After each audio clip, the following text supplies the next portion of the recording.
Bonsoir, c'est Headline News. Au Sénégal, le détenu évadé Pape Mamadou Seck a été finalement arrêté hier dimanche matin à Darou Karim dans le département de Mbacké dans la région de Diourbel. Selon un communiqué de l'administration pénitentiaire, le détenu Mamadou Seck a été repris et réintégré en détention à Dakar. Pour rappel, il s'était évadé dans la nuit du 9 au 10 juillet 2022 du pavillon spécial de l'hôpital Aristide Le Dantec.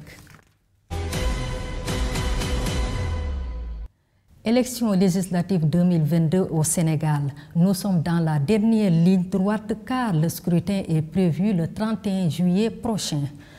La campagne est vive dans la recherche des voix des Sénégalais.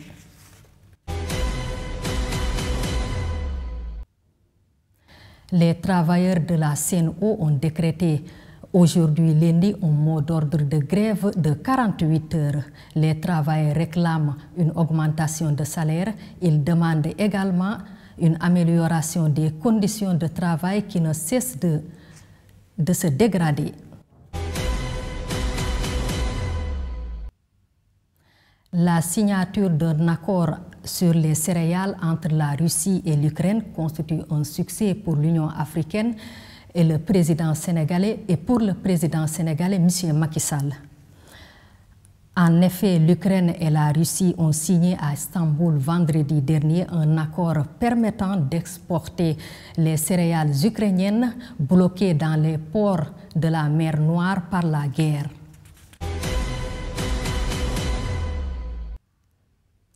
Au Mali, le camp Sundiata de la ville garnison de Kati a fait l'objet d'une attaque par des hommes armés le 22 juillet dernier. Selon l'armée malienne, l'attaque est l'œuvre de la Katiba Massina et elle a visé la direction du matériel, des hydrocarbures et des transports des armées. Le correspondant de la VOA, Mohamed Danyoko, s'est rendu à Kati, situé à 15 km de Bamako, pour s'enquérir de la situation. Ce matin, à Kati, aux environs de 8 heures, tout semblait rentrer dans l'ordre. Les marchés étaient ouverts, la circulation était fluide, les populations vaquaient à leurs occupations. L'armée procédait à des fouilles systématiques des véhicules qui entraient et sortaient de la ville. Mais cette accalmie ne fait pas oublier la grosse frayeur au moment de l'attaque. On a de 4 h du matin jusqu'à 7 h, on sentait encore des tirs des fusils d'assaut, des détonations. Est-ce qu'il y a eu des arrestations? Quand déjà on est venu aux nouvelles, parce qu'en tant que citoyen malien, en tant que jeune, on s'est dit qu'on ne peut pas rester dans nos maisons et cloîtrées. On a des hommes et des femmes qui se donnent corps des armes pour nous défendre, pour défendre la patrie. On est sorti pour les rejoindre. Et dans un premier temps, on a vu au niveau d'un quartier Noumourila, il y avait un détachement des militaires qui fouillaient des fonds en comble au niveau d'un ruisseau. Donc ils disaient qu'il y avait un groupuscule de terroristes qui sont rentrés là-bas. On va dire que nous avons été réveillés vers 5 h par des coups de feu à Kati ici. C'était des coups de feu très nourris, à l'arme lourde. Et vraiment, nous pouvons dire qu'actuellement, à l'ère où nous sommes, la situation est sous contrôle. Vraiment, avec la vaillance et la bravoure de nos hommes, de nos forces de défense, nous pouvons dire que la situation est sous contrôle, vraiment. Dans son dernier communiqué, le gouvernement fait un bilan provisoire de cette attaque qu'elle attribue à la Katiba Massina. Il s'agit d'un militaire tué, de 6 autres blessés, dont un civil. Et côté assaillant, il y a eu 7 neutralisés, 8 interpellations et du matériel récupéré. Aujourd'hui même, vendredi, le médiateur de la CEDEAO, Goodluck Jonathan, qui est en visite dans la capitale malienne depuis 72 heures, a rencontré le président de la transition malienne, le colonel Assimi Goïta.